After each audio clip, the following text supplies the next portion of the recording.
tukiri ukweli kwa wananchi, tuombe msamaha wananchi kwamba tulikosea, si ambao ni viongozi labda au wawakilishi wetu walikosea, basi tuombane msamaha kama Tanzania, na viongozi wa dini msaidie watu kupatana, kwa sababu kazi ya dini kupatanisha watu na Mungu, kupatanisha watu kati yao, na mwisho wa siku hatuwezi kuishi bila kusameheana.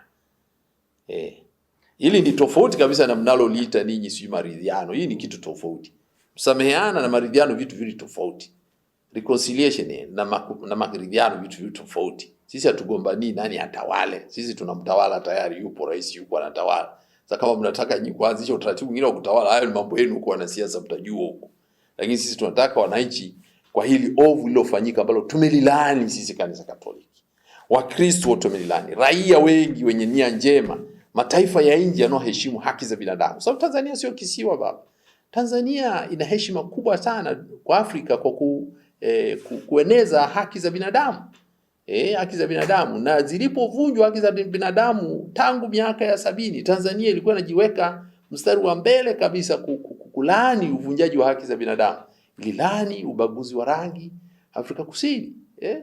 Ukipewa mifano, Tanzania ilivyosimama kidete ikasema, sisi msipomuondoa serikali ya Afrika Kusini kwenye Umoja wa Nchi za Madola, sisi hatutajiunga, tunajiondoa. Kweli bidi, kwa sababu gani? Huyu analeta siasa za ubaguzi wa rangi na anawanyanyasa